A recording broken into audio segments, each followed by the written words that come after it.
escucháis bien, Félix? ¿Se me escucha?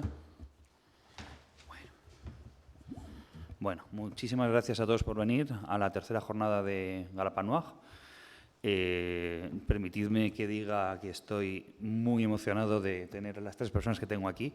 Parezco un fan, pero es que, vamos, los admiro muchísimo. Así que voy a seguir la estructura habitual, voy a hacer una pequeña presentación de cada uno de ellos. Van a empezar a hablar de su obra, de la última. Y luego, nada, les haré unas pocas preguntas y luego, pues, participáis vosotros. Os prometo que os dejaré participar, ¿vale? Bueno, vamos a empezar por Berna González Harbour. Nació en Santander, se licenció en Periodismo en la Facultad de Ciencias de la Información de la Universidad Complutense, que es la mejor universidad y la mejor facultad del mundo, que para eso estudió también. Es periodista del País, crítica literaria, colaboradora en el programa Hoy por Hoy de la cadena SER y de la revista cultural Zenda. Formó parte de la sección internacional del País entre 1988 y 1990 y, tras su paso por los diarios El Sol y El Periódico de Cataluña, regresó al País en 1996.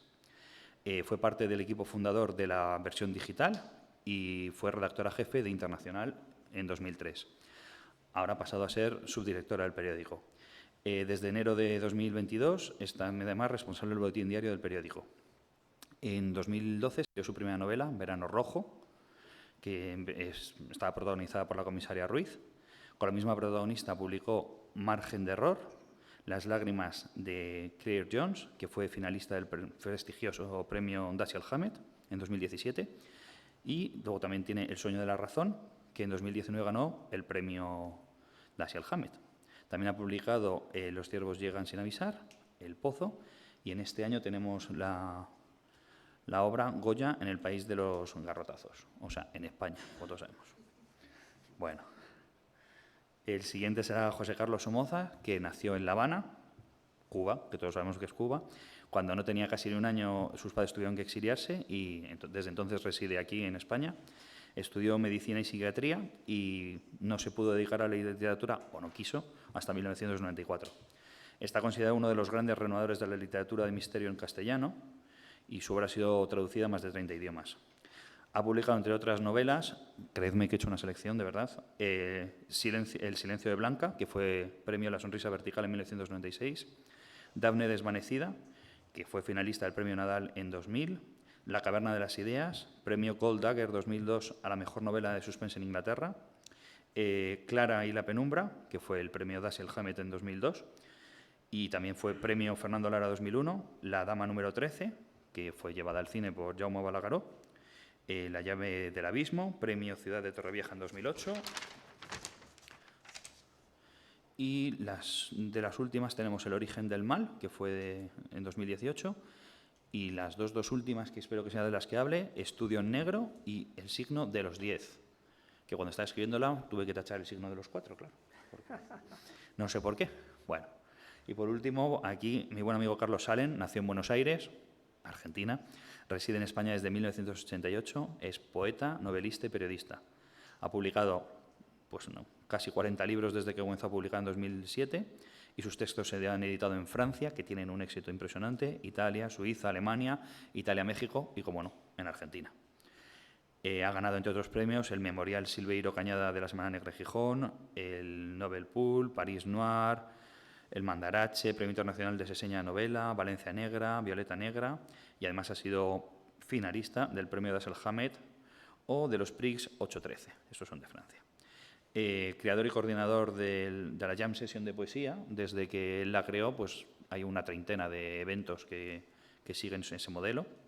Además, formó parte del Centro de Formación de Novelistas y en la actualidad coordina talleres presenciales y online, así como tutorías y seguimiento de proyectos literarios con escritores de una docena de países.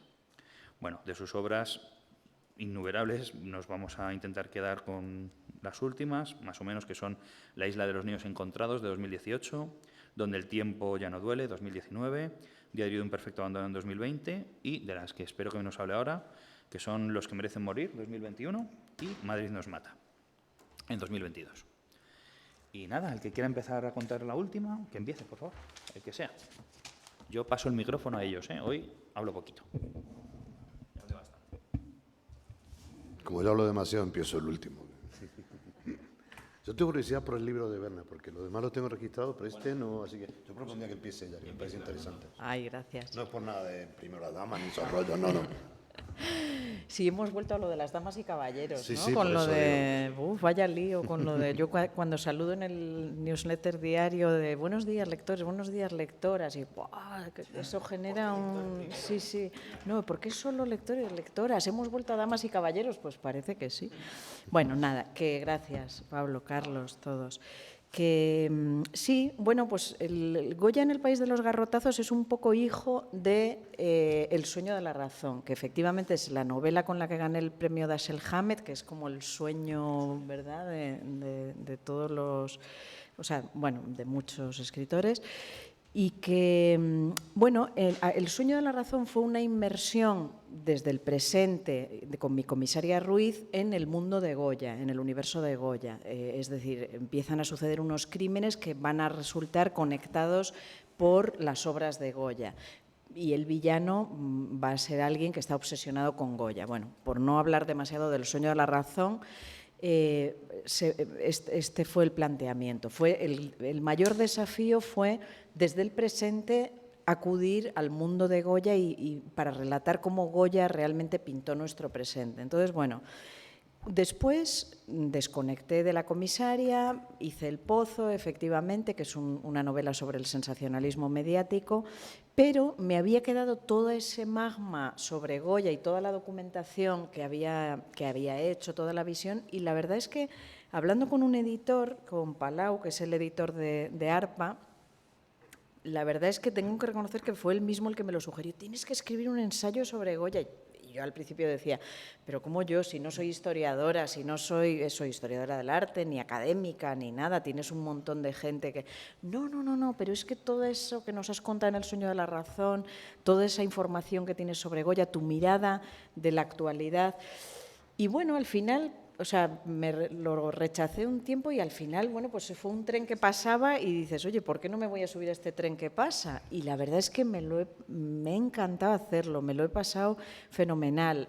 Proseguí con la documentación, pero también viajé a los lugares de Goya, o sea, desde Fuendetodos en Zaragoza a Sanlúcar de Barrameda, donde él visitaba a la duquesa de Alba, a Burdeos, donde estuve, bueno, ahí murió, ya fueron sus últimos años en Burdeos, busqué su rastro en Madrid. Y entonces el resultado es esto, que es un ensayo muy didáctico que repasa su biografía, pero conectándola constantemente con nuestro presente. Por eso se llama Goya en el País de los Garrotazos, por el duelo a garrotazos famoso, que es una de sus pinturas negras y que tantas veces los españoles repetimos en la historia, ¿no? Lo hemos repetido en la Guerra Civil, lo repetimos en el presente, en esta política de trincheras que tanto tenemos. Y entonces, bueno, imaginaos, o sea, por ejemplo, Goya pintó, como sabéis, pues a cuatro reyes, o sea, Carlos III, IV, luego en medio a Bonaparte y luego Fernando VII. Por ejemplo, el deterioro de los Borbones, que ya él vivió entonces, evidentemente tiene una conexión con la actualidad, que vemos el deterioro ya escandaloso, ¿no? Entonces, bueno, voy conectando toda su pintura y su biografía con nuestro presente. Y la verdad que es un libro que está suscitando mucho interés, que está en el Prado, que lo veo muy presente y bueno, conseguí lo más difícil, que era, bueno, que no cometa errores y me ayudaron, o sea, lo han visto personas como Manuela Mena o Antonio Elorza, que lo saben todo sobre Goya, y también me lo avalaron bastante con pequeñísimas correcciones. No sé, estoy muy contenta de haber hecho esa aventura en ensayo, sí. Una cosita, perdona. Sí. Es que no he dado las gracias a la gente que nos está viendo, que creíamos que ibais a venir, pero estáis todos por ahí, así que gracias por vernos. ¿No? Exacto. Claro, creíamos que ibais a venir a la sala y nos he dicho hola, así que hola a todos. Bueno, José Carlos. Dígame usted. Yo creo que tendrías que hablar también además de esta, ¿cuál es? El signo de los 10, también de Estudio en Negro, claro. Pues claro. Es una serie, Una serie y a mí, vamos, no te digo nada de lo que me gustan los títulos. No. Que si no lo digo lo que ha pasado, pero cuéntanos un poquito.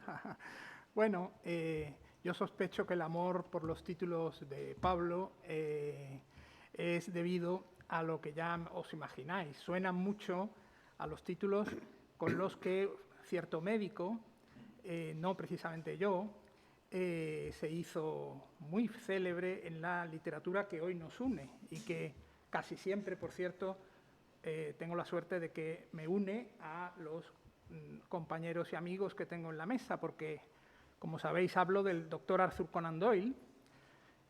Yo no sé muy bien la relación que tiene la medicina con la escritura, sí que la tiene, es verdad que la tiene, pero es cierto que hay muchos médicos y no pocos psiquiatras entre ellos dedicados a escribir. Bueno, Conan Doyle no era psiquiatra, por suerte para él, pero se especializó en la oftalmología, pero bueno, al principio él era un médico que había abierto su consulta, un médico joven que había abierto su consulta en Portsmouth, al sur de Inglaterra, y bueno, empezaba, como todo médico ambicioso, pues empezaba a querer conseguir sus pacientes, y todavía tenía en la cabeza, pero todavía no se había puesto a escribir Sherlock Holmes, ¿no? el gran personaje que le iba a hacer célebre, inmortal, se podría decir.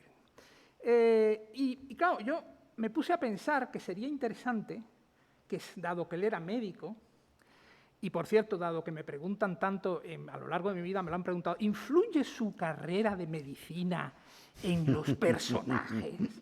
Pues es una pregunta que me hacen muchas veces, ¿no? Y yo, la verdad, siempre he respondido que no, porque pienso que el mismo Somoza que se hizo médico se hizo escritor, y lo que influye en Somoza es lo que es Somoza, ¿no? Pero bueno, sea como fuere, sí que empecé a pensar que podría ser interesante que el doctor Conan Doyle hubiera conocido a un paciente, ¿por qué no?, a un paciente que le hubiera inspirado su Sherlock Holmes.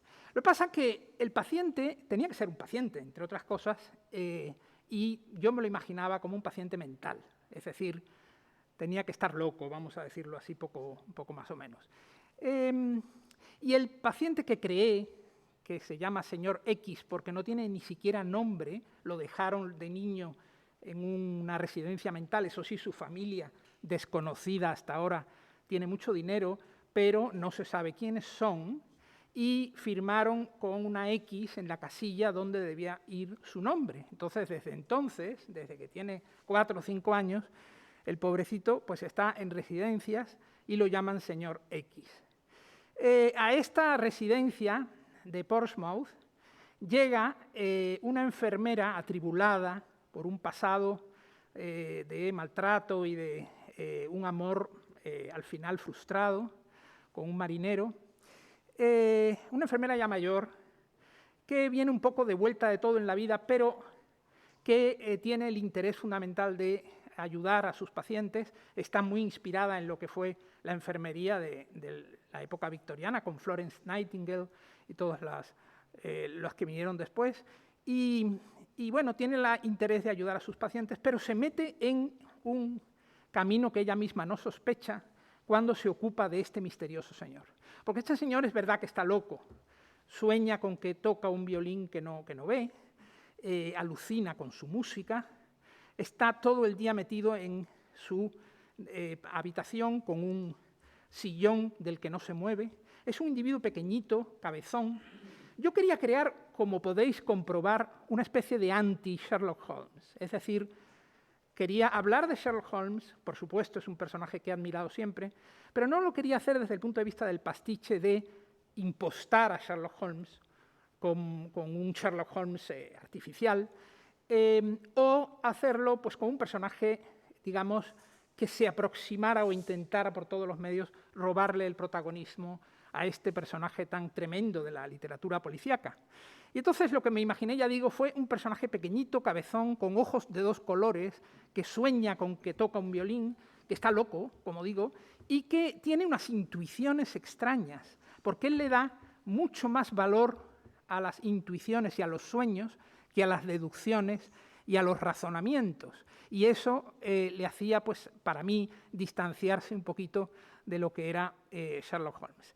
Y la narradora de la historia, y estoy hablando ahora de la primera entrega de todas, Estudio en Negro, la narradora es la propia enfermera que va descubriendo junto con el lector todas las capacidades que tiene este extraño hombrecillo, para descubrir crímenes, para revelar lo oculto, incluso más de lo que ella desearía, porque nada más estar a su lado ya sabe muchas cosas sobre ella que incluso ella misma había olvidado o ignoraba. Y a ellos se une, naturalmente, la estrella que faltaba, que es Arthur Conan Doyle. Es un médico y está allí en la residencia, como pudo haber estado en la realidad, porque ya dije que abrió una consulta allí, y está atendiendo pacientes y conoce a este misterioso señor X. Entre ellos tres, de alguna manera, tratarán de descubrir unos crímenes que se están produciendo en Portsmouth de mendigos, a los que mata un, al parecer, asesino en serie, pero de una manera muy rara que tiene a la policía completamente desconcertada. La verdad es que Estudio en Negro me dio mucha alegría. Ahora marcho a Atenas a presentar la traducción en griego. Se ha traducido ya en varios países y he recibido muchos elogios por la novela de lectores que les ha gustado muchísimo. Y sobre todo gustó, y me gustó que gustase, la voz de la narradora, que se llama, ya puedo decir, Anne Macari, es la enfermera. Y digo que me gustó porque, es decir, yo nunca hubiera viajado a Portsmouth si Anne Macari no me hubiera recogido en autostop, por decirlo de alguna forma. Es decir, ella fue el personaje que me impulsó a escribir todo esto. Es una mujer que cuando he podido conocerla, digamos, profundamente, un personaje que cada vez me gusta más. Tampoco el señor X me disgusta. Es un individuo raro de conocer, tiene sus manías, pero tiene esa otra parte que me gusta tanto, que es el creer más en los sueños que en la realidad y el pensar que la clave de nuestras vidas no es lo que hacemos conscientemente, sino lo que pensamos inconscientemente. Y él puede llegar a eso incluso años antes de que Sigmund Freud, allí por Viena, empezara a despuntar. Bueno, pues tantas alegrías me dio que escribí la segunda entrega, que se llama El signo de los 10. Efectivamente, como ya había adelantado Pablo, igual que Estudio en Escarlata, la siguiente novela que escribió Conan Doyle fue El signo de los 4. No le reportaron muchos beneficios. Hay personas que creen que ya se hizo de éxito inmediatamente con estas novelas. La verdad que pasaron bastante desapercibidas y no fue sino hasta que se publicaron sus cuentos de Sherlock Holmes en el Strand, en el famoso diario, cuando empezó Sherlock Holmes a tener importancia. Pero bueno, a veces me preguntan, Somoza, ¿por qué una trilogía? Yo, la verdad, miren, ya he recibido muchas preguntas a lo largo de mi vida que no sé responder, no puedo responder. ¿Por qué una trilogía? No lo sé. ¿Por qué 3 y no 4? ¿Por qué 4 en vez de 2? ¿Por qué? No lo sé. Sí sé que tenía una historia que contar y que quería contarla y me pareció que podía contarla en un libro, pero cuando conocí a Anne Macari supe de positivo, por completo, que tenía que contarla en varios libros. Y aquí lo tienen, es la segunda entrega, Anne Macari y el señor X de nuevo juntos, con sus piques individuales, con sus problemas conjuntos, ¿no? Con sus cosas, pero de nuevo juntos tratando de arreglar el mundo, o por lo menos tratando de arreglar sus propios mundos, que es a lo máximo que podemos, yo creo, aspirar todos. Así que bueno, que la disfrutéis y muchas gracias por la invitación y por estar aquí en Galapagar. Bueno, todas mis novelas particulares, te iba a hacer una corrección, pero que han sido 45 libros de 2007. Este es el número 45, o sea, yo a los 50 ya me puedo morir tranquilo. Pobre, pero tranquilo. Había una característica en mis novelas que a lo mejor un personaje que era protagonista en una aparecía de secundario en otra, no era ni un multiverso, ninguna de estas cosas que se dicen ahora para agregarle valor a lo que mejor no lo tiene, sino que era muy fácil. Si tienes un detective, ¿para qué vas a inventar otro? Yo soy un vago que trabaja mucho, entonces ¿para qué me voy a inventar otro distinto si este lo conozco y sé cómo funciona? O determinados personajes, pero no había tenido una saga, una serie. Tuve una experiencia muy feliz con 2 sagas que hice para preadolescentes con EDB. Una se llamó El hijo del tigre blanco y la otra Minerva Watson, de 4 novelas cada una. Y la verdad es que me lo pasé muy bien, porque claro, eso de nunca había tenido que hacer eso de que cuentas en la segunda y tienes que dar la información justa para que el nuevo se entere, pero no volver a recontar todo, ni hacer demasiado spoiler de lo anterior. Y me divertí como un enano. Aparte tuve la suerte de que las dos, o sea, la primera se publicó en Francia y tuvo más repercusión que aquí. Y entonces fui a muchos, pero yo diría que a 50 o 60 encuentros con estudiantes que se sabían el libro de memoria, que hacían obras de teatro, o sea, realmente pillabas la dimensión del personaje, que a veces una novela sola se nos queda corta o por no ser pesado no nos estiramos más. Y eso se junta, esa visión se junta con un sabio consejo que me dio un librero y distribuidor.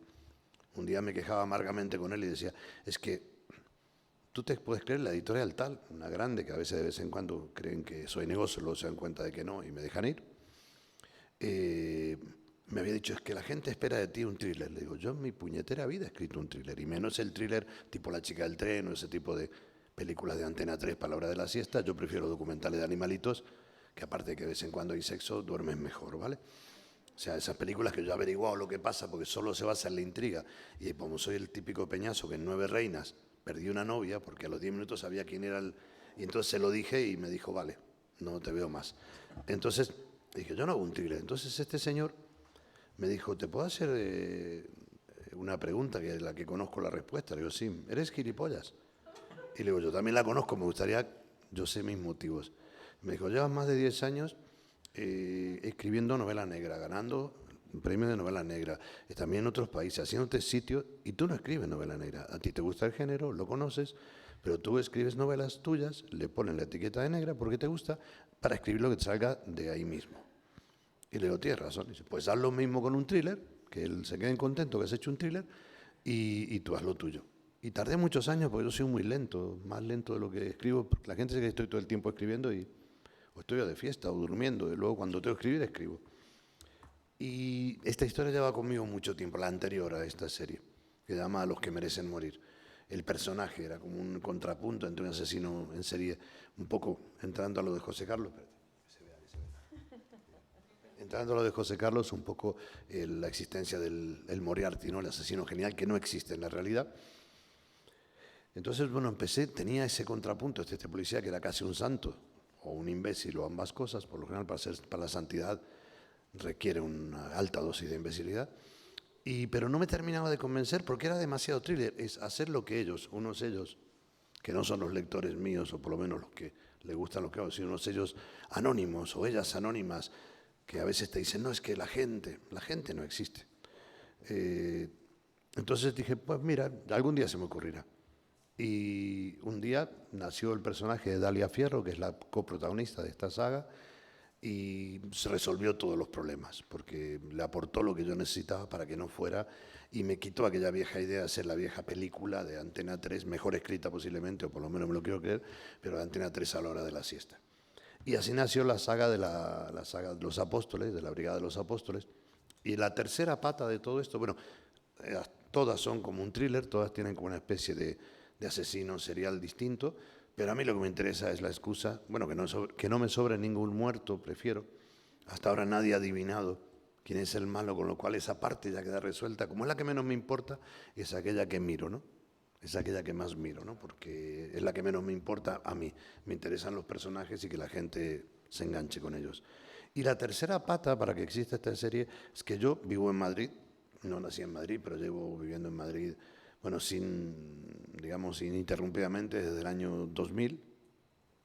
Y antes, llevo 33 años en España, y antes viví un año y me pasé el resto de los otros años queriendo volver a Madrid. Soy un enamorado de Madrid, así que obviamente Madrid aparece en mis novelas. Y me daba mucha rabia algo que mis compañeros seguramente coinciden, porque los tres somos de Madrid, ¿no? Cuando un escritor escribe sobre, por ejemplo, Barcelona, como nuestro amigo Carlos Salón, magníficamente escribe, le apoya toda la prensa de Barcelona, y la de Madrid, y la de Zaragoza. Cuando escribes desde un gallego, le apoya toda la prensa de su sitio, obviamente, y también la de todos lados. Cuando escribes novela que pasa en Madrid, no te apoya nadie, o sea, no hay un apoyo especial. No hay un apoyo especial, por decir. Y no se trata de hacer quedar bien o mal la ciudad, sino contarla a tu manera. Entonces dije, pues ahora se van a fastidiar y la trilogía esta tiene trilogía o tetralogía. Yo creo que en la cuarta novela mato a los personajes, posiblemente, o bajará un marciano, haré un César Aire, bajará un marciano que lo solucione todo, pero sí que me interesaba que Madrid fuera una protagonista, sobre todo en esta última. La nueva, acaba de salir, se llama Madrid nos mata. Está basada en una frase de la época de la movida, una especie de refrán que decía Madrid me mata, pero también tiene mucho que ver con algo que se dice en buena parte de España, fuera de Madrid, que Madrid nos roba. Quería jugar un poco con todo eso, ¿no? Y con un barrio que conozco muchísimo, que es el barrio de Lavapiés. Yo he vivido cerca, en la parte más profunda, en la periferia de Lavapiés durante más de 15 años. Es un barrio maravilloso, pero que tiene, o sea, tengo con Madrid y con ese barrio lo que tienes con la familia, ¿no? Les quieres a pesar de que ya sabes cómo huele el baño cuando salen, ¿vale? Y les quieres igual, o sea, entonces hay como un cariño que no se desgasta nunca, pero que al mismo tiempo te permite ser crítico y escéptico. Y el barrio de Lavapiés es un barrio maravilloso, pero que ha tenido varios problemas. No la inmigración, porque siempre la hubo. El barrio que cuenta, por ejemplo, Arturo Barea en la Forja de un Rebelde, te cuenta que Lavapiés era el sitio donde la gente que venía casi muerta de hambre del resto de España, hace muchos años, que llegaba allí pensando que podría subir. Y casi nunca lo. Y el que empezaba a bajar en la escala social se quedaba, me aferro aquí para no caer, y casi siempre se caía. Entonces, hará 3 años o 4, una revista mundial se le ocurrió declarar que Lavapiés era el barrio más cool del mundo. Eso fue muy bueno para todo el mundo. Subieron los alquileres, en lugar de gallinejas había todo kitsch en todos los sitios, queso de cabra, obviamente, ya sabéis, y reducción de Pedro Jiménez, que el pobre tenía que estar muy reducido. Pero no cambió la realidad del barrio, no cambió, por ejemplo, la calidad de las casas, ni un montón de cosas. Es un barrio entrañable, pero donde de golpe todos los veranos me pasa una maldición. Ya no voy a esa terraza, una terraza muy grande, porque me siento, y si voy más de 3 noches, escucho a alguien que dice, es que esto es el Montmartre de Madrid. Y te dan ganas de darle una hostia a esa persona, porque dices, mira, tronco. O sea, primero, supongo que en Montmartre habrá muchos artistas a los que sus padres les pagan para que no trabajen, pero creo que no tanto como en Lavapiés, aunque hay excelentes artistas también. Dicho esto, con todo este cariño, abordo la segunda entrega de la Brigada de los Apóstoles, conociendo que es un barrio donde es como un laboratorio de Madrid. Está muy cerca del centro, es muy multicultural, todo muy bonito, pero también puede estallar cualquier día, porque hay un montón de elementos. Por ejemplo, un hecho, bueno, tú como periodista lo sabes, en las últimas elecciones Vox sacó casi el 10% de los votos en Lavapiés.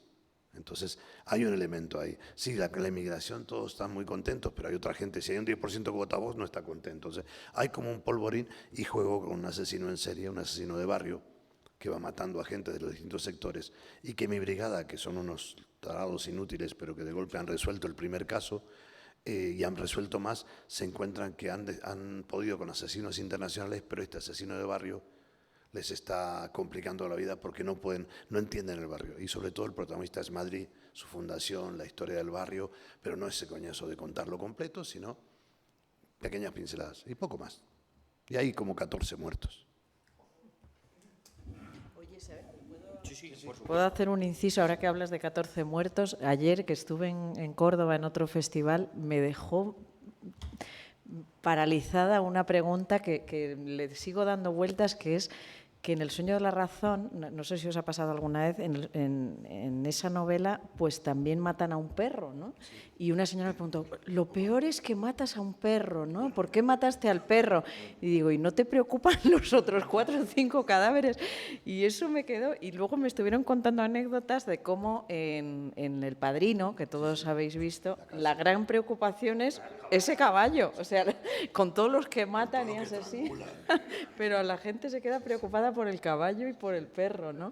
Nada, era una tontería, pero que me ha quedado en la cabeza. A mí me pasó con Marta Sanz, que la quiero muchísimo, es una gran escritora, y me presentó una novela, hará como 8 años o 13, Muerto el perro.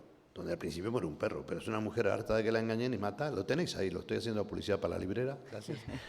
Mata a un montón de gente, mata cabrones básicamente, pero es una buena persona, solamente que las casualidades se dan. Entonces Marta me dice, con la NAC llena, me dice, la novela me encantó, pero no te voy a perdonar que mates al perro. Exacto, sí, Digo, sí, te sí. mata a 9 personas. Eran malas personas, le digo, el perro igual era un cabrón.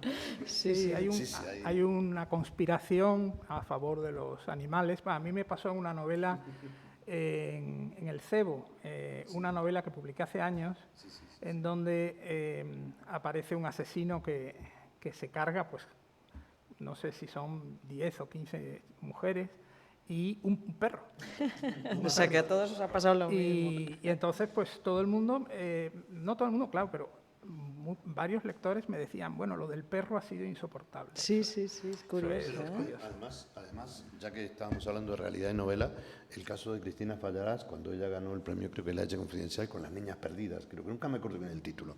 El caso es que, creo que Las Niñas Perdidas, hace ya unos añitos, el caso es que ella intercalaba, porque había un asesino y demás, intercalaba en distintos capítulos distintas maneras de matar a una mascota, pero no lo hacía por una crueldad, sino lo hacía desde el punto de vista del asesino. Bueno, llegó a tener amenazas de muerte. Amenazas de muerte, gente, ojalá que te maten a tu hija como, no ya un perro, o sea, vale que es cierto que era muy morboso, pero el objetivo ya era despertar con esa morbosidad de ese pensamiento del asesino, de esas distintas formas de matar, un animal al fin y al cabo, animales, un poco meterse en la cabeza. Pues hubo gente que la amenazó pero de quemarle la casa, decís, tío. Es que... Sí, sí, es que tenemos que meternos en la mente de los asesinos, esa es la gracia, ¿no?, de la novela, hacer ahí todo lo que en la vida real no podemos hacer, o sea... Es una apología de matar perros, Claro. ni gatos, ni personas. Yo no sé si habréis visto una serie, la de Kevin Spacey, House of Cards. Claro, sí, No, pues yo sé. la primera, o sea, no la primera escena, el principio es como que en ese momento trabaja en la Casa Blanca, entonces han matado a un perro, casi lo han atropellado. Entonces Kevin Spacey dijo que para mostrar lo que iba a ser el personaje, lo primero que hace es matar al perro con sus manos. De hecho, ves la cámara desde abajo y es como si se estuviesen estrangulando a ti y dicen, es que es lo que había que hacer. O sea, yo no sé por qué ahora parece que cualquier animal que muere siempre estamos diciendo, ay, pobrecito el perro, pobrecito el gato. Y hemos perdido esa sensibilidad para hablar de la muerte del ser humano. No Bueno, a solamente ver, eso, son novelas negras, ¿eh? Sabemos a lo que vamos, o sea, y no, no no nos solamente espantemos eso, de los Pablo, crímenes. hoy no hay ninguna serie que comience así, vamos, eso se acabó ya, ¿eh? Eso se acabó, o sea, matar a un animal ya, vamos, Bueno, pero vamos. también yo creo que son cambios que son momentáneos, porque todo exceso luego retrocede, porque en realidad es como hasta que alguien saque una novela donde mate un montón de animales y sea un éxito comercial y la promocionen y haya gente que diga, pues si nadie, o sea, yo no estoy a favor de matar a ancianas en lavapiés, degollándolas y poniendo su cuerpo mirando hacia la Meca. No, bueno, una sí, pero no más. Pero el tema es que estás jugando, estás utilizando un elemento policíaco, una trama de ficción para contar una realidad de fondo, por lo menos en mi caso. Hay como 70 preguntas. No, que va. Yo os lo he dicho al principio que os he hablado con vosotros, os he dicho que estaba muy emocionado por conoceros y por estar con vosotros. Y anoche, como duermo poco, y estaba dándole vueltas a qué pregunta haceros, porque digo, ¿qué no les han preguntado? Y como me considero escritor a tiempo parcial, que no acabo nunca, la primera pregunta es para vosotros, es un poco egoísta, pero ¿cómo os da tiempo a hacer todo lo que hacéis? ¿De verdad tenéis alguna receta mágica, un secreto? Es que no es un problema de tiempo, nunca es un problema de tiempo, o sea, el tiempo es un estado mental, no sé, o sea, quiero decir que, a ver, disciplina, entrega, no hay otra fórmula, ¿no? Y yo, o sea, siempre, esa pregunta te la hace todo el mundo, porque la gente, claro, vive otras vidas y... Pero ¿cómo te da tiempo? Es que no es problema de tiempo, o sea, al revés, la actividad a veces multiplica la actividad y cuando apagas una actividad empiezas a apagar la otra y la otra y la otra y yo me encanta llegar a ese estado de encefalograma plano que adquiero a veces y no sé, supongo que estamos de acuerdo, es decir, la actividad lleva a otra actividad. Y entonces, bueno, pues es organizarse y es eso, es tener un motor encendido dentro Bueno, en el momento de encefalograma plano lo apagas, pero es muy escasas veces, ¿no? En general, el motor está encendido dentro, las novelas o un ensayo como este son obsesiones que uno tiene dentro, encendidas, o sea, es exactamente como un motor que no puedes apagar porque la batería pues, se te va a acabar, ¿no? Y que genera más curiosidad, más actividad. O sea, yo ahora vengo en tren de Córdoba y ya he apuntado 25 cosas que se me han despertado por los diálogos de ayer. Bueno, es eso, es un motor arrancado y encendido siempre, ¿no? Y a partir de ahí te organizas con disciplina, pero el tiempo es el menor de los problemas. Yo incluso me pasa que cuando termino una novela me siento mal. O sea, yo no sé qué hacer, entonces lo primero que hago es buscar a mi familia para aliviar mi depresión contándoselo a alguien, ¿no? Y como ya mi familia me conoce, se van todos de casa cuando prevén que voy a terminar una novela, no hay nadie en casa, se vacía. No estaban deseando recuperarte. Fíjate, ya se conocen el asunto, ¿no? Entonces ahora saben por qué la trilogía. Le he dicho, ponés una trilogía. El caso es que no sé, es una obsesión, como dice Berna, es una cosa rara, porque dices, es que la vida se me vacía de propósitos, ¿no? Dices, necesito comenzar ya otra cosa y empezar ya y empezar a trabajar, porque si no me siento mal.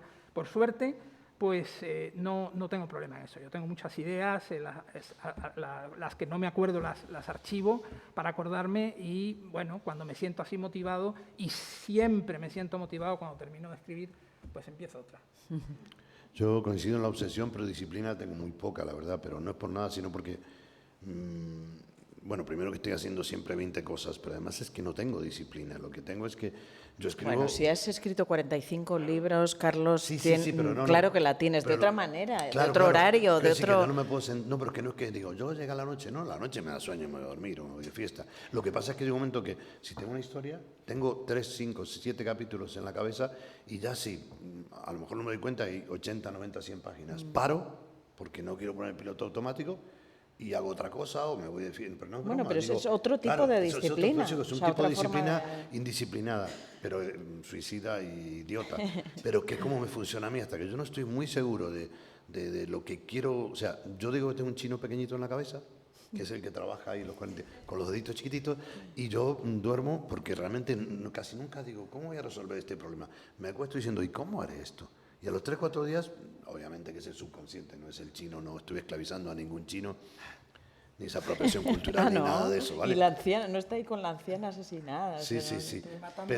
Pero sí es cierto que cuando el tramo final es el que me cuesta, porque no quiero que se acabe, y es como donde ya estoy yo caminando, por ejemplo, a veces ahora le he dictado durante pandemia, porque no podía salir, entonces le dictaba el teléfono, y claro, no entendía ni Dios lo que le dictaba, porque dictaba texto, entonces... Pero como me acordaba, porque lo tengo en la cabeza, era más fácil. Entonces, cuando ya tenías un par de capítulos así, sí seguías.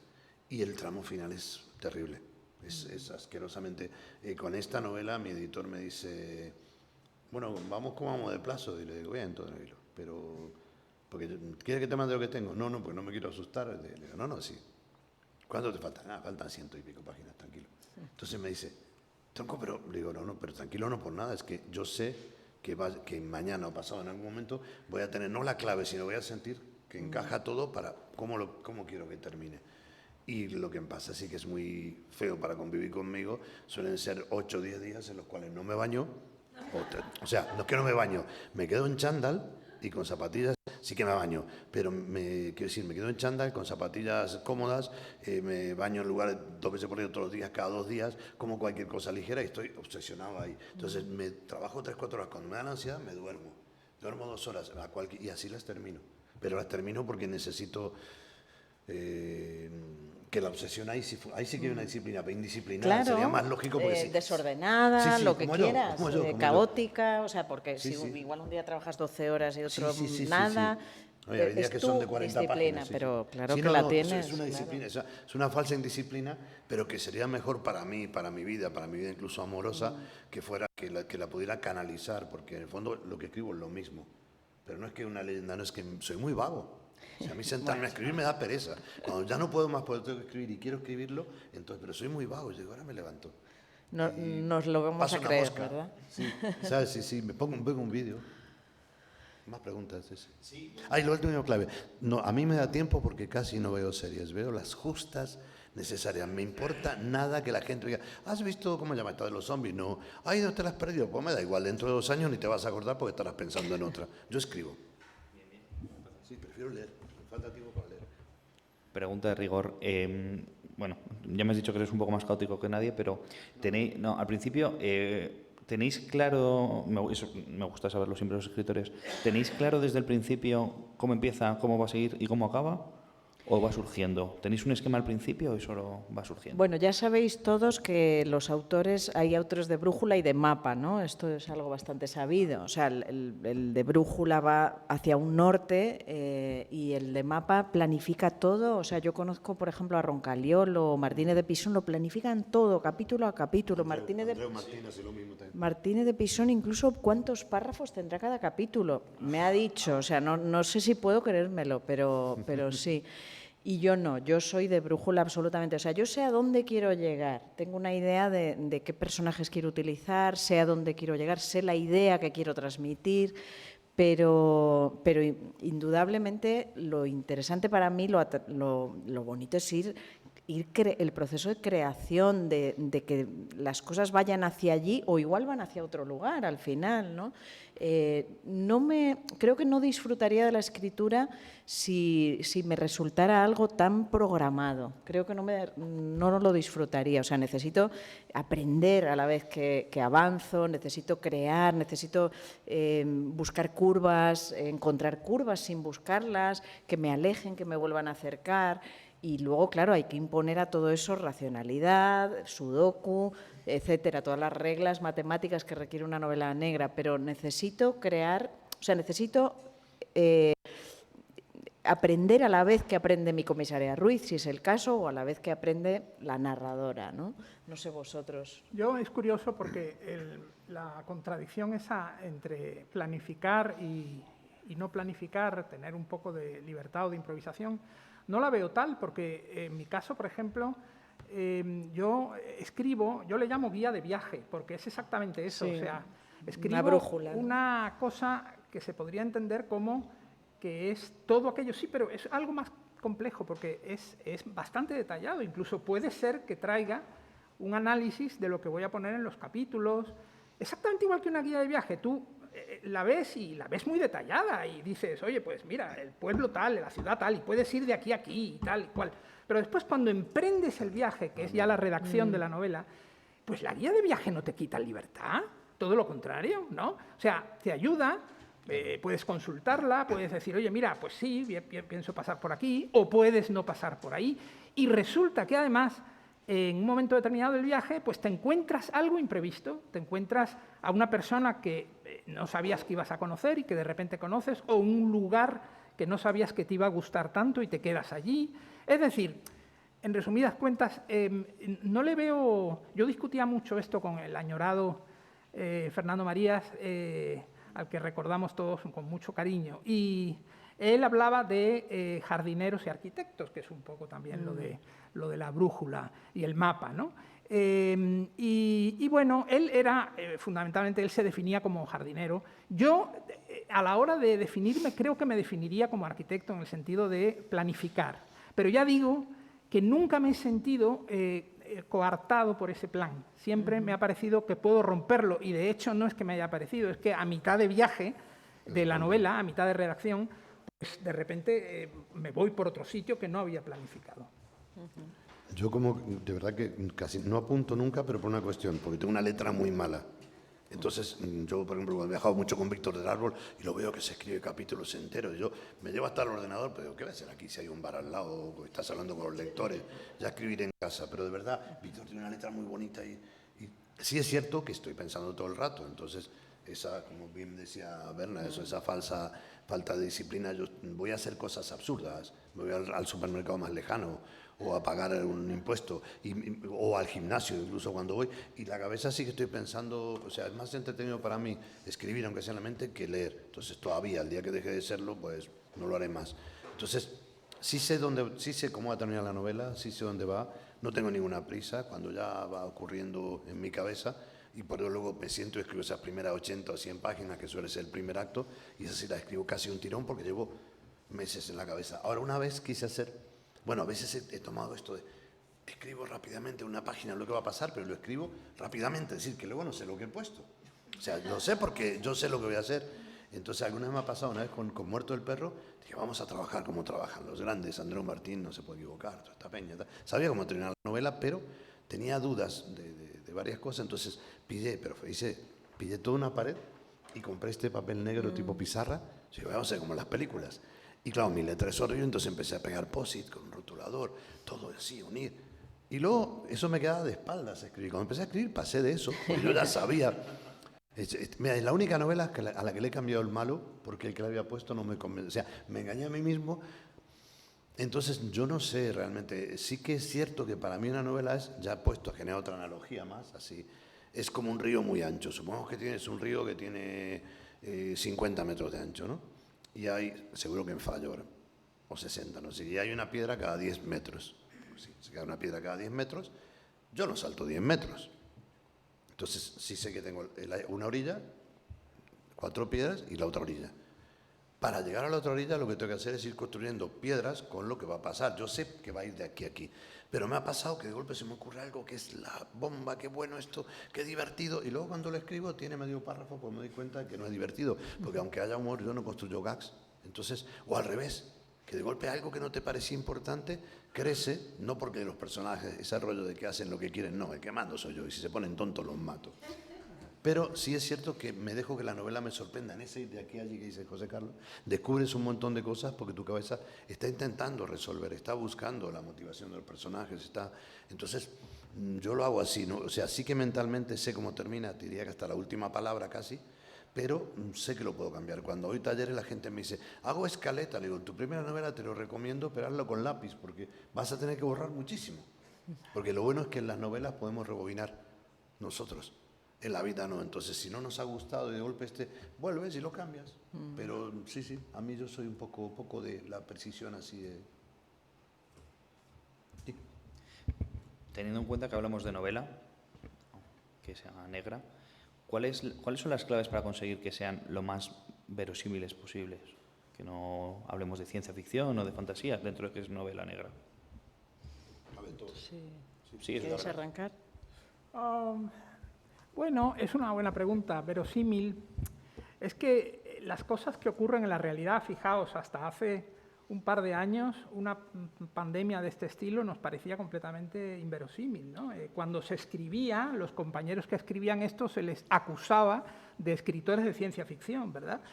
Y lo admitían, ¿no? Lo admitían con complejo de culpa. Pues sí, soy un escritor de ciencia ficción, sí, ¿qué se le va a hacer? Esto no puede ocurrir jamás con los avances que tenemos en salud, etcétera. Esto es muy complicado, esto es muy difícil. Bueno, pues aquí lo tenemos, ¿no? Es decir, estamos a expuertas también de una guerra, que eso era un poquito más previsible, pero bueno, el caso es verosímil. Hombre, en el mundo que construyes, por mucho que cuentes, es decir, mi idea es que tú puedes contar lo que quieras. Esa es una de las cosas más extraordinarias que tiene la literatura. Tú puedes contar lo que te apetezca, pero tienes que saber cómo contarlo. Es decir, tienes que currártelo para que las cosas, lo que se llama suspender la incredulidad del lector, que se crea eso que está ocurriendo, y más que nada debido a que, como digo, la realidad es tremendamente sorprendente. Entonces, cuando uno está pensando, esto no lo voy a poner porque esto no se lo va a creer nadie, yo le animaría, al contrario, ponlo, porque es justo lo que es muy probable que se vaya a creer todo el mundo. Si lo sabes poner, si lo dosificas, lo sabes poner de una manera. ¿Qué significa? Pues significa que si creas una causa, tienes que crear un efecto, es decir, tiene que haber una coordinación en las cosas. Pero una vez que ya lo tienes todo montado, puedes contar lo que quieras. El mundo, la realidad es muy extraña y las personas, sobre todo la ciencia, viene como forense, es decir, la ciencia viene a examinar detrás el cadáver cuando ya las cosas han sucedido y dice, mira, pues sí, una pandemia. Entonces, no sabemos bien lo que puede ocurrirnos, no sabemos hablando de marcianos, como estaba hace un momento hablando Carlos. No sabemos si nos visitarán los extraterrestres, o sea, hay una serie de cosas en el futuro que están ahí, suspendidas ahí, flotando y que pueden ocurrir. Entonces yo, cuando me preguntan esto, digo, invito a todo el mundo a que los escritores, a que escriban acerca de lo que les dé la gana. Sí, yo creo que solo estás comprometido con una lógica interna de la novela, ¿no? Es decir, que nada tiene que ser verdad, pero sí verosímil dentro de la lógica que tú has elegido y que ofreces al lector y que compartes con el lector. Si algo de esa lógica no funciona porque no es creíble o porque, o sea, de momento un marciano pues no sería creíble, lo convertiría en ciencia ficción, ¿no? Pero de momento, claro, tienes toda la razón. Claro, igual resulta que la semana que viene claro, viene no una nave nada. espacial, pero bueno, quiero decir que lo importante es establecer una lógica interna en la que bueno, las cosas responden a esa lógica interna y eso es lo que le da verosimilitud. Verdad es la materia del periodismo. A mí me preguntan mucho eso, porque ahora, después de ¿por qué no hago más ensayos? Si me ha gustado, digo, si es que para eso está el periodismo. O sea, en el periodismo escribo verdad. En la novela escribo una verdad literaria que es distinta, ¿no? Eso sí, evidentemente, si te has hecho una novela basada en Goya, los datos que pongas tienen que ser verdad, o sea, tiene que estar bien documentada, como vosotros, y eso viene luego. O sea, yo separo mucho la parte de creación. Hay momentos en que yo misma voy a poner ahí asteriscos, interrogantes, no sé qué, porque no me voy a parar el momento creativo por ir a la documentación. Ya luego, ya con los especialistas, pues repasas pues con los médicos si has usado medicación, con los forenses si has descrito una autopsia, con cada especialista pues buscas la documentación. Pero eso me viene a posteriori, o sea, hay siempre algo que voy haciendo yo, pero eso viene a posteriori, ¿no? Sí. Yo es que creo que, se abusa mucho sobre todo en los talleres de escritura, de la verosimilitud, como si fuera una... Yo, en el fondo lo que ha dicho Berna, yo creo que tiene la credibilidad, o sea, tú inventas un universo en el cual, más allá de que no quieras meterte en un elemento netamente fantástico, a lo mejor, fantástico hasta que se demuestre lo contrario, que lo que ha dicho José Carlos es muy interesante, porque llevamos un par de añitos que ya no nos puede sorprender nada, ¿no? El caso es que yo siempre digo que si una novela es creíble, si yo digo que las vacas vuelan, y en mi novela las vacas vuelan, tú tienes que salir mirando arriba, no esa cosa que de 500 metros te caiga una vaca y te mate. Pero es que además, ¿cómo hace que sea creíble?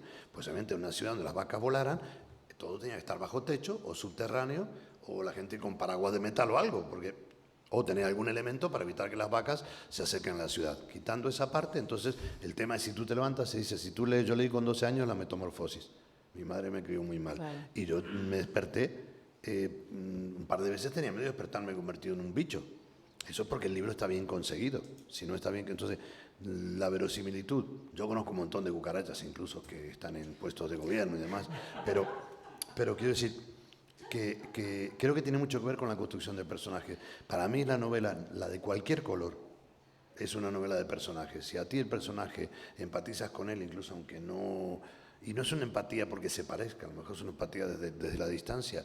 Entonces, esa empatía genera que tú te creas o temas lo que cree esa persona, aunque a ti no te vaya a pasar. Nos ha pasado que leemos una novela donde el protagonista es francamente chungo y sin embargo no quieres que lo atrape cuando lees incluso un Ripley o alguna de estas. Y a mí me parece un tío deleznable, yo le pegaría un tiro en la nuca, pero sin embargo... Una parte tuya quiere que no. ¿Por qué? Porque has entrado en la verosimilitud interna, la credibilidad de que, aunque no te caiga bien ese tipo, tú te has puesto de su lado porque estás acompañando en el periplo. Entonces, creo que por ahí funciona. ¿No? Luego siempre habrá alguien que dirá, no, es que eso no pasa, o no, porque Goya usaba calzado de 44 y medio. O sea, cuando tengo los pies hinchados, cuando tengo los pies hinchados. O sea, siempre hay gente que es muy detallista. Con esta novela, la otra que está, la nueva... seguro que vendrá alguien y me dirá, no, es que en la plaza de Lavapiés, da igual, imbécil. Si tú has estado en la plaza de Lavapiés hasta hace la mañana emborrachándote 6 años seguidos, yo sí, entonces yo conozco, es como yo la veía.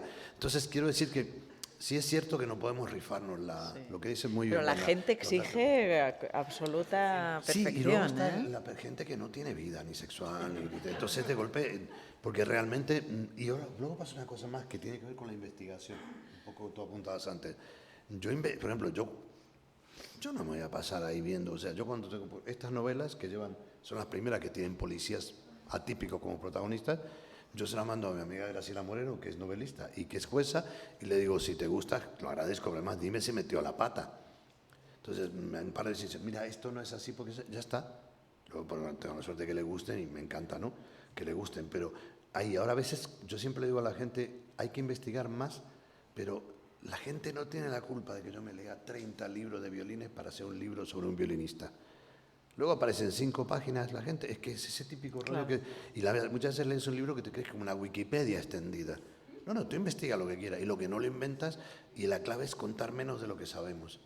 Entonces, por ejemplo, José Carlos podía, aunque no ha ejercido demasiado como psiquiatra, podía abusar mucho más de esa sintomatología, de un montón de ese conocimiento desde un punto de vista expositivo. No lo utiliza en la parte interna de sus personajes. Si lo haces positivo, yo para leer un ensayo, como él dice, Berna, quiero un ensayo para conocer la trata de niños.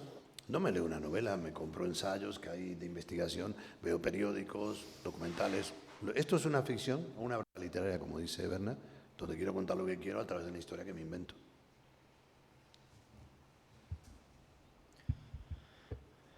Es que os oigo hablar, os he oído tantas veces hablar, mucho. Una pregunta, ¿cuál fue la primera novela, el primer relato, primero esto, cuando erais mucho más jovencitos que ahora, que os impulsó a escribir? Ajeno, no el vuestro. ¿Cuál fue? Digo, he leído esto y quiero escribirlo. No sé decir si ser escritor, pero sí quiero escribirlo. No tiene por qué haber sido de pequeño. Es que no sé, o sea, a mí no sé identificar una lectura inicial. O sea, hay decenas, ¿no? Hay desde la Biblia, que me tuve que leer de niña. Oye, la Biblia, yo siempre que me preguntan cuál... novela negra, ¿no? Exacto, ¿qué novela negra la mejor del mundo? Tal, la Negra, Biblia, o sea, erótica, ahí tiene todo. Abraham sacrificando a su hijo, o sea, tiene que venir Dios a salvarle. ¿Quién hablaba de verosimilitud? O sea, imagínate, ¿no?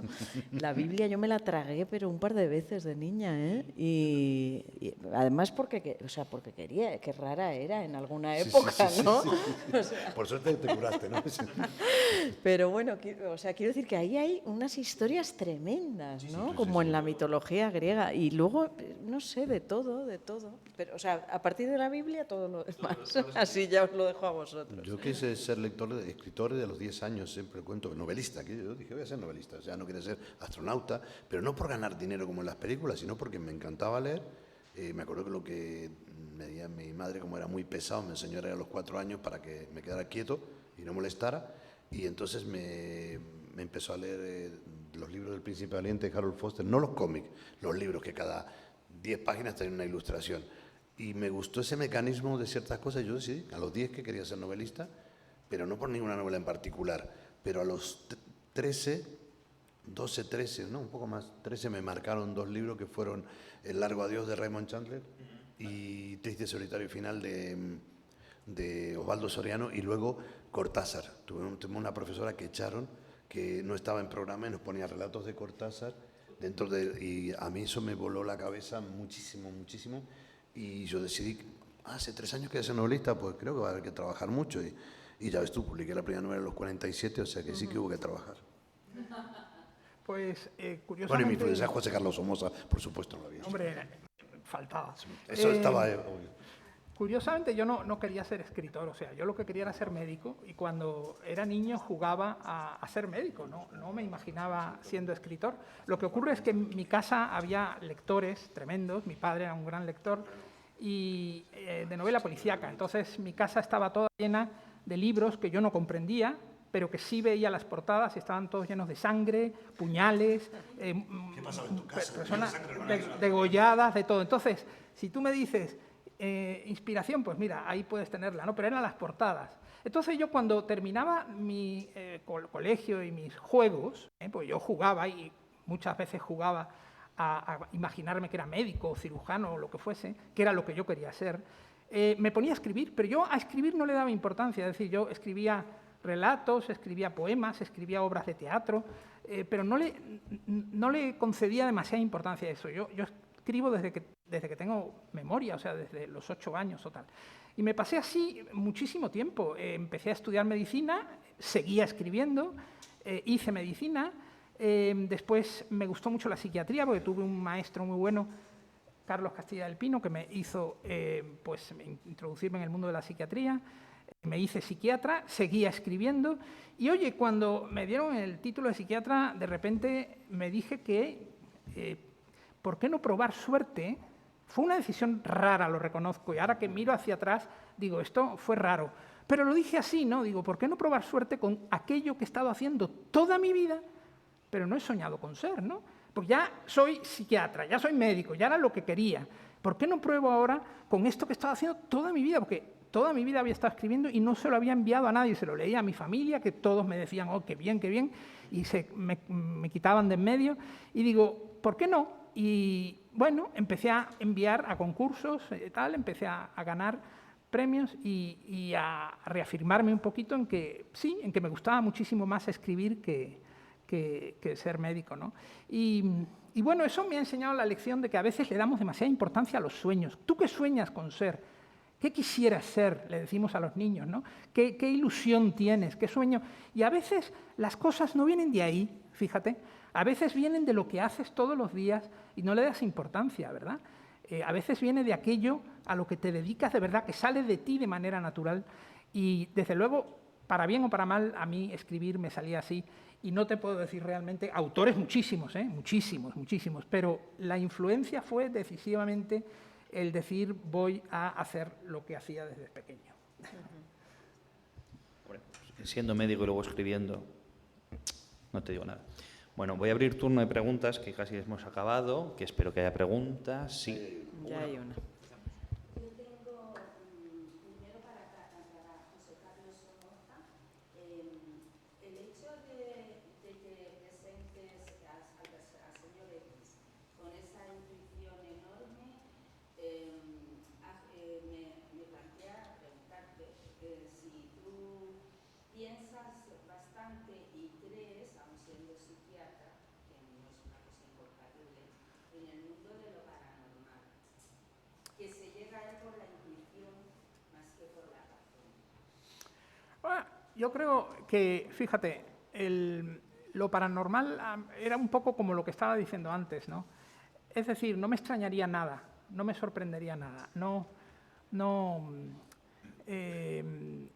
quiero decir, la vida es muy rara. Es que yo creo que no tenemos que acudir a ningún fantasma ni a ninguna telepatía para asombrarnos de lo que es la realidad. La realidad ya es rarísima, ¿no?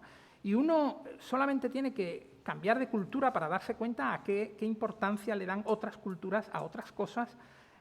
Como para ellos, por ejemplo, comunicarse con los muertos es algo natural, hablan todos los días con ellos, como si tuvieran línea directa, vamos, poco menos.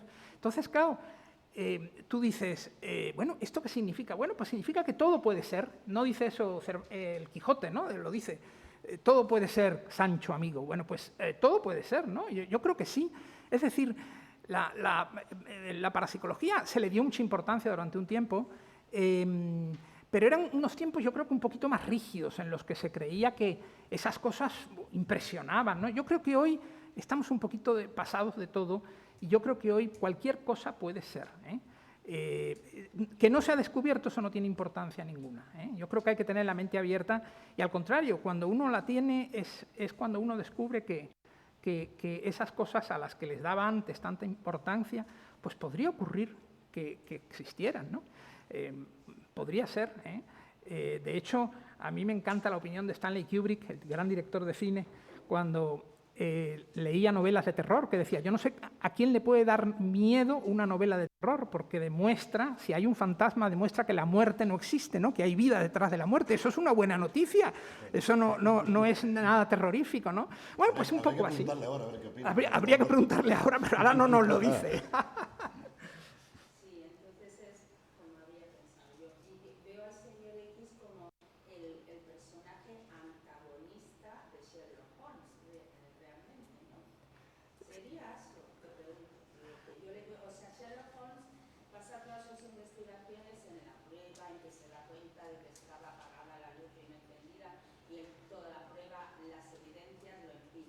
Sí. Mientras que el señor X es toda la intuición. Y en la locura hay una realidad verdadera. Sí, sí, eso la verdad lo comparto con el señor X, no la locura, espero, pero comparto que la visión de las cosas hay que ampliarla un poquito, ¿eh? Tenemos a veces una visión muy cerrada de las cosas, hay que ampliarla. No exactamente la locura, que es un tópico muy sabido, hoy se ha resucitado otra vez entre tantos tópicos, ¿no? Que la locura es sabiduría y tal. Yo la verdad es que como antiguo psiquiatra debo decir, me apena decirlo, que las enfermedades mentales son enfermedades y que no nos dan mucha sabiduría, todo lo contrario, ¿eh?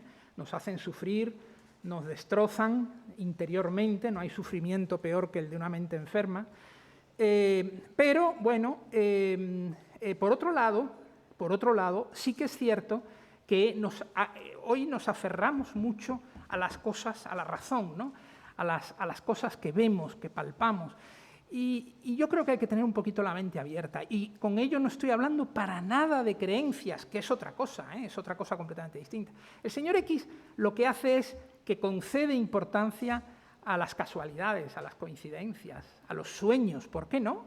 ¿Quién ha dicho que los sueños no son importantes? ¿O quién ha dicho que son exactamente lo que Freud creyó que eran, ¿no?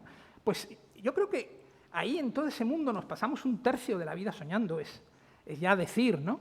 Yo creo que todo ese mundo lo que está haciendo es decirnos que la realidad es muy amplia, que no se limita solo a 4 cositas y que no consiste solo en decir telepatía y ovnis y muertos vivientes, sino que consiste en que la realidad es enorme e incomprensible, actualmente, ahora, incluso aquí, en esta mesa, ¿no? Entonces, desde ese punto de vista, yo estoy de acuerdo con el señor X. Hay que abrirse un poquito, hay que ser un poquito más profundo. Con el razonamiento solo no se llega a todo lo que quieres llegar y necesitas algo más, necesitas soñar, necesitas intuir para resolver realmente las claves de las cosas. Es un poco lo que comparto con él. Ahora una pregunta rápida para Carlos Salem. Bueno, más que una pregunta, no sé cómo enfocarlo, pero al hablar con esa vivacidad con la que hablas, compruebo que tus lectores los tienes incorporados a tu realidad de escritor, o sea, les conoces, me parece. O sea, les conoces, o sea, como tienes bastante feedback de tus lectores en los encuentros que has tenido, no sé si es cierto o no. A ver, en realidad, es que es, ¿cómo decirlo sin que quede mal? No es que no me importen los lectores.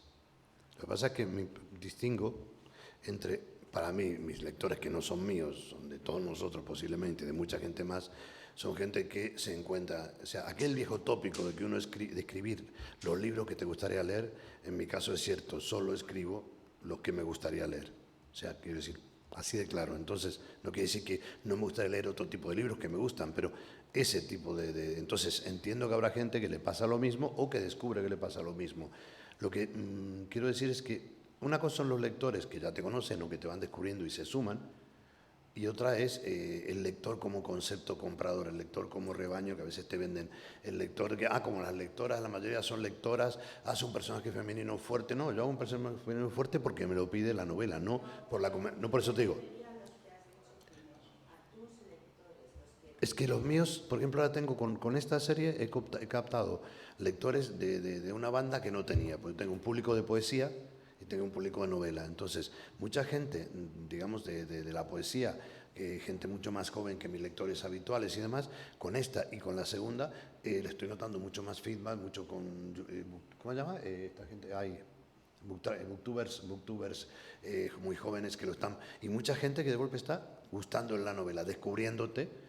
Entonces, también son lectores míos. Mi pregunta vale. ¿Y Sí. cómo consigues saber tener tanto feedback de tus lectores? Que yo no lo busco. ¿Cómo lo has logrado? No, ¿sabes tú cómo lo has logrado? Escribiendo como escribo. O sea, suena mal, ¿vale? Pero yo escribo de una manera que, si no me engaño a mí mismo, si no soy feliz, si en una novela no termino un capítulo escribiéndolo de pie, pero de pie, literalmente, entonces es que algo está mal. Si no me engaño, entre comillas, bien intencionadamente a mí mismo, no voy a engañar a nadie. Entonces, por ejemplo, en mis novelas hay cierto humor, porque posiblemente yo le tenga miedo al dolor. En estas últimas hay más lado oscuro de la vida porque he pasado unos años difíciles, pero no me va a cambiar nada va a cambiar mi visión del mundo, mi visión como personaje, como ciudadano. O sea, como persona puedo cambiar. Entonces, lo he tenido en redes, lo he tenido en festivales, lo he tenido cuando vi gente, por ejemplo, mi letra es la peor letra del mundo, ya lo he dicho antes. Entonces, yo cuando dedico un libro, y veréis que si compráis alguno lo dedico, la próxima vez traeréis, el año que viene, si me invitan, que no creo, traeréis, yo voy a Francia o a algunos festivales de aquí o a Gijón y veo gente con la pila de libros y te dices, oye, dame el nuevo, ¿y qué me habías puesto aquí? Entonces, y ahora sí te voy a responder. ¿Sabes cuándo sabes que has conseguido eso? Yo creo que eso vamos a conseguirlo 3. Cuando la gente te cuenta tu libro como si fuera suyo. Es que, claro, sí lo he escrito yo, pero te enternece muchísimo que la gente le guste y haya disfrutado de lo mismo que has disfrutado tú y te lo cuente como si fuera propia. Cuando me dicen, oye, si matas a alguien, no matas a Dolores, ¿eh? Porque yo he dicho siempre, no, que igual la próxima mato a alguno. Entonces, ¿qué pasa? No está ese cálculo de decir, voy a hacer esto para obtener este resultado. Es orgánico. Esta palabra la uso mucho últimamente y la detesto, pero cuando es orgánica la manera en que lo escribes y en que lo recibe el lector, entonces cuando esa gente te lo cuenta así, es feliz con tu libro, aunque hayan muerto 14 personas. No mates a Dalia, ¿eh? No sé si tienes la... No, Dalia yo creo que va a sobrevivir a todos. Okay. Pero sí, es que resumiendo la respuesta, que ¿sabes cuándo? ¿Cómo no lo sé? ¿Cómo es escribiendo como lo quiero escribir? Siendo honesto conmigo mismo, incluso a veces a costa de cierta posibilidad comercial mayor. Esa es una respuesta genial que me convence. Ya está. ¿Me ha costado un poco encontrarla? Sí. Es que yo, ¿sabes qué pasa? Yo por las mañanas no existo. Hasta ahora me suele acostar, no estar no charla. Entonces, solía en mis buenos tiempos. No, gracias a ti. Última pregunta. Buenos días. Enhorabuena por la organización, lo primero. Quería preguntarles quizá a los 3, ¿no? Si cabe en sus personajes malos, perversos, maldades, alguna parte de bondad a la vez. Si en los malos, además, Buena pregunta. una parte de ironía, de bondad. Y bueno, y finalmente al doctor Somoza quizá quería decirle que probablemente haya sido escritor para ser médico. Y no al revés. Muy bien, le perdono por haberme llamado doctor Somoza después de lo que ha dicho. A partir de ahora le llamaré siempre así, cada vez que me cruzo con él, ¿eh? Sí. Bueno, muchas gracias. Ok. Bueno, Berna, por favor. A ver, espera, la pregunta era... que se me ha ido. Si hay bondad en todo lo que haces. A ver, claro, vamos a ver, es fundamental comprender al asesino, comprender al villano, que no significa justificar, pero comprender conlleva conocerle, conocer sus causas. Hombre, hay un caso que es el psicópata, que es personaje sin escrúpulos, ¿no? Normalmente no, o sea, puede haber un psicópata que haya tenido la mejor educación del mundo, el mayor amor del mundo y que resulte psicópata. Ese es un caso muy... Bueno, tú sabes mucho más de eso que yo. Doctor, no por psicópata, ¿eh? Lo digo por doctor. Pero quiero decir que en las novelas hay que comprender al asesino, que significa entender también sus razones y muchas veces esas razones le han llevado a esa situación sin que, ya digo, como en el nazismo, sin que eso signifique justificar. Y, por supuesto, claro que la realidad es de grises, no es de blancos y negros, y los asesinos también son de grises, ¿no? Yo creo que, o sea, puede haber excepciones, ¿vale? Pero creo que el mal en general es bastante triste. La poca gente mala que he conocido, o de un accionar malo que tú dices, ¿qué ganas? Ni siquiera ganas, no es que tengas un interés económico en esto o que le vas a sacar, no. Es gente muy triste, con una vida muy triste. No quiere decir con eso que haya que tener lástimas, hay que reventarlo, sí se puede, pero que son personas muy tristes. Entonces, no creo que se justifique siempre, pero sí que a lo mejor se puede comprender. Y por eso te dan más pena. O sea, en concreto, en estas dos novelas, que son asesinos en serie y demás, no voy a hacer spoiler ni nada. Por un lado, realmente, claro, impacta un poco cierta falta de humanidad, de empatía, de un montón de cosas. Ahora, por otro lado, cuando conoces sus motivos, te dan hasta pena, pero da pena decir, venga, tira, ¿sabes? Eso Entonces, qué buen vecino era. O sea, ¿cuántos asesinos de verdad conocemos que Que en la tele siempre sale, oye, pero sí era un súper buen vecino, qué educado, y que el propio de Texas del otro día, de La Matanza, era un buen chico y un buen vecino, pobrecito acosador. O sea, y seguro que, que ayudaba a sus vecinas a llevar las bolsas a casa. O sea, que claro que en cada persona hay eso, ¿no? Y luego que yo creo que el mal sí es en el mal colectivo sí existe. Por ejemplo, un fenómeno como el nazismo existe desde un punto de vista colectivo. En el pensamiento individual, cada uno tendrá las explicaciones y habrá de todo. Y mira, estamos hablando de uno de los hechos más execrables de la historia reciente. Yo tengo un refrán que seguramente se lo he robado a alguien, que es que yo creo en la humanidad, pero de uno en uno. La multitud siempre es estúpida. Incluso cuando una pequeña multitud le habrá gustado lo que yo he hecho, ha cometido el acto de estupidez de voy porque van los demás. No, yo voy donde quiero yo. Y si no voy, no voy. Eso me apunto. La verdad es que el mal, es una pregunta curiosa, el mal es algo que, en mi opinión, en realidad no existe. O sea, quiero decir, existe desde el punto de vista en que tú perteneces al bando de los buenos. Pero yo no he conocido a ningún malvado, ya no histórico, a ninguno que diga yo soy malo. Es decir, no hay nadie que se crea malo. Ustedes lo han visto, no hay nadie que se crea malo. No hay absolutamente nadie, salvo alguien muy acobardado o con mucho complejo de culpa, que lo dice en realidad sin sentirlo, en el fondo. Es decir, en el fondo la maldad la hacen siempre los otros. Lo que ocurre, y en esto es por lo que me gusta mucho escribir sobre las personas y sobre aquellos que hacen maldades, es que lo que ocurre es que tenemos gustos. Eso es lo que yo creo que es misterioso, ¿no? Tenemos gustos. Pues hay personas a las que nos gusta escribir, y aquí hay 3 ejemplos de eso, y hay personas a las que les gusta matar perros. Hablábamos antes de la muerte de los perros, ¿no? Bueno, pues hay personas, nos duela como nos duela y nos parezca tan espantoso como nos parece, hay personas a las que les gusta eso, pero tú les preguntas a ellos y te dicen, yo no soy malo, es que esto, bueno, lo hago, pero yo no soy malo. Es decir, yo hago lo que me apetece hacer porque es lo que me gusta hacer, ¿no? Y a mí eso del gusto me obsesiona, porque pienso que en algún momento cualquier deseo, cualquier frontera se puede traspasar y de repente pasamos al bando de los malos con una rapidez increíble en cuanto los demás nos etiquetan así, ¿no? En cuanto de repente nuestros gustos, nuestros deseos, las cosas que hacemos son consideradas de repente malvadas. Claro. Y eso ocurre, por ejemplo, en países dictatoriales. Es decir, en los países dictatoriales todo aquello que no vaya con el dictador es malo y lo etiquetan así. Entonces, la verdad es que uno se pone a pensar y dice, por supuesto que una persona, vamos a llamarle, yo creo que le podemos poner comillas, malvada, tiene cosas buenas y tiene pensamientos buenos y tiene, naturalmente, todos somos seres humanos. Yo creo que el misterio está en el gusto, pienso yo. Hay que desalojar. Ha funcionado el mensaje que mandé mientras hablaba José Carlos. Bueno. Una pregunta rápida para ver. ¿Hay alguna otra pregunta? Vale. Sí. Madre mía, yo creía que ya estabais aburridos de escucharnos, por Dios. Rápido, rápido. El tema de la parodia. ¿Cómo lleváis? Estáis hablando de verosimilitud, ¿verdad? Pero yo alguna que otra novela he encontrado negra que se parodia en género negro. ¿Cómo lo lleváis? ¿Os gusta? ¿Os parece que desagrada? ¿Os incomoda? Si acaso contesto yo primero por una cuestión, pues mi novela suele haber bastante humor, ¿no? Entonces alguna vez me han dicho, que es paródico. No.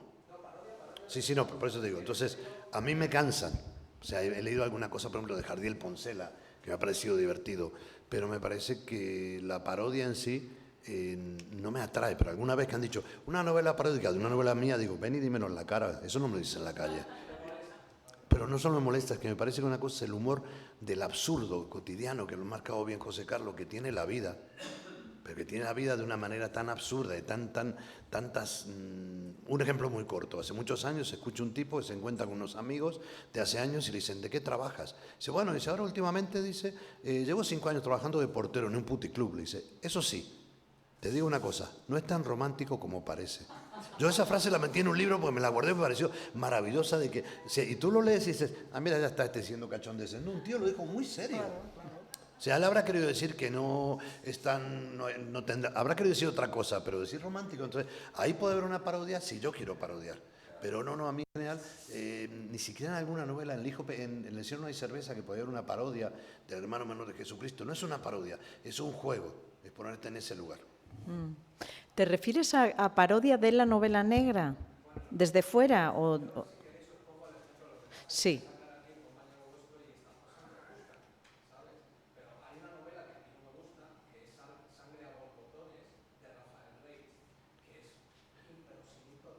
Bueno, porque él es el maestro del humor. Sí, pero ves, esa novela es más de humor que paródica. Sí, yo admiro el humor. Yo tengo trazas de humor en todas mis novelas, de un humor peculiar, un poco inglés, pero admiro a quien es capaz de hacer novelas con humor, o sea, como Orejudo o Rafa Reig. Lo admiro. La verdad, Rafa, yo la leí, me gustó, pero si llega a ser más larga no me hubiera gustado. Pero tiene el largo justo para Es un que no te peligro. canses. Yo creo que es el género más difícil, Claro, muy arriesgado, porque claro, como no mantengas el humor... Hay más crítica que parodia ahí, me parece. Hay una crítica de fondo, pero sí, no deja de Bueno, ser es que en la paródica, parodia pero está bien se hecho. alberga la crítica, ¿no? Yo lo admiro, creo que es muy arriesgado porque enseguida puedes perder el sentido del humor del lector y creo que muy pocas personas son capaces de hacerlo bien. Pues fíjate, yo te hubiera contestado de una manera diferente antes de comenzar esta trilogía de Estudio en Negro y El signo de los 10, porque de alguna manera extraña, yo llevo muchos libros publicados, todos son thrillers, y soy una persona que cuando me conocen, bueno, Berna me conoce un poco, pero Carlos me conoce más. Yo creo que tengo sentido del humor. Sí, muchísimo. Bueno, el caso... No, que de verdad que sí. No, de verdad que sí. Bueno, el caso es, un yo me cachondo. considero una persona con sentido del humor y curiosamente todos estos libros publicados a lo largo de mi vida, quizá con alguna excepción, no han tenido humor y efectivamente Berna, como dice muy bien, es un género enormemente difícil. Pero yo simplemente es que no me motivaba la cuestión del humor, ¿no? No sé por qué, me preguntas y no lo sé. Todas mis novelas eran más serias que un ajo.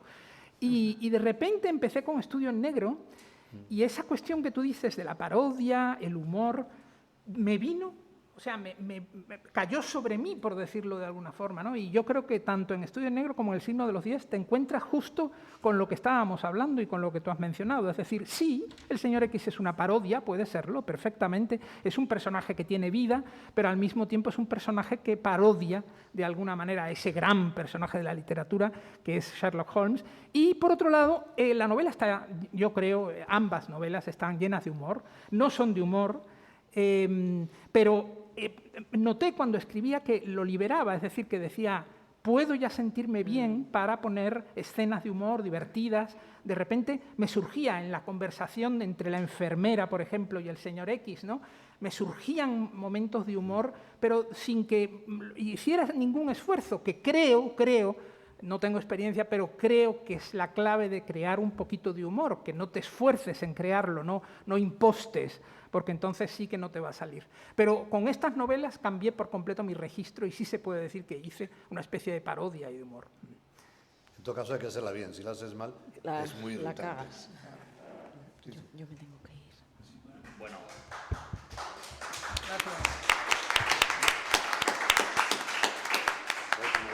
Nada, gracias a Carlos, a Berna, a José Carlos por venir y a todos esto. Sabéis que tenemos los libros y os los podéis firmar ahora mismo. Nada. Gracias.